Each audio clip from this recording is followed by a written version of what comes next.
Sợi đó sử dụng tôi chả được.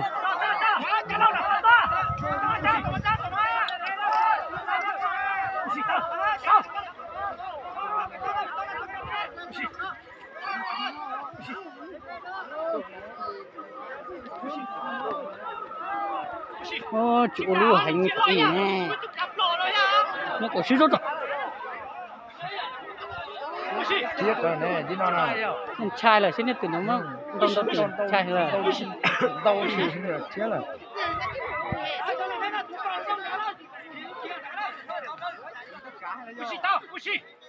Trong đâu cũng được chết rồi.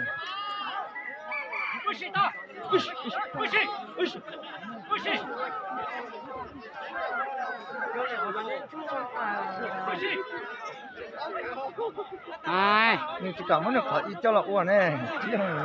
à, hạt chân nó về bây giờ chỉnh ra, chắc là họ chịu phải chỉnh nè.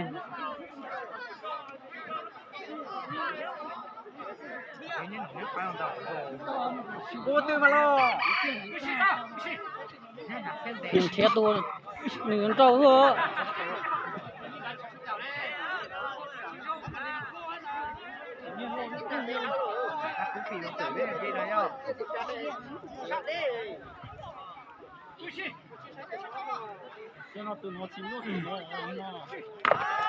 Ôi trời, nè. Ôi có chỗ này.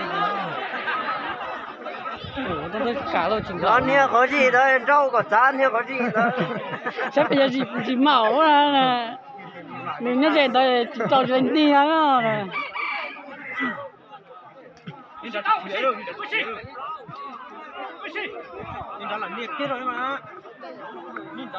Nhưng nó báo ổ. Báo ổ. Lẩu kia mà hay là phải tao là chỉ tụt chúa không như tài không nè.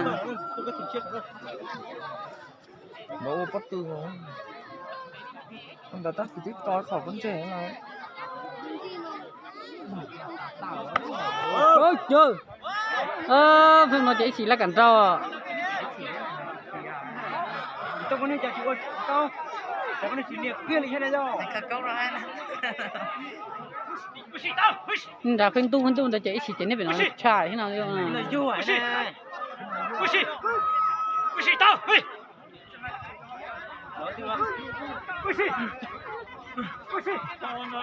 Ông nó có nên cho kia này phải nó. Để chậu hả?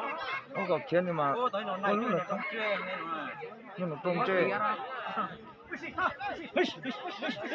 Nó chạy trâu cho tịt tê á. Cho cả đêm đi chơi nó nhưng là.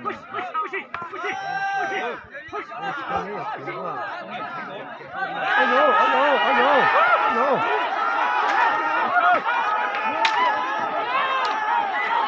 Chúng tao chỉ lo lấy nó. Này này này này này.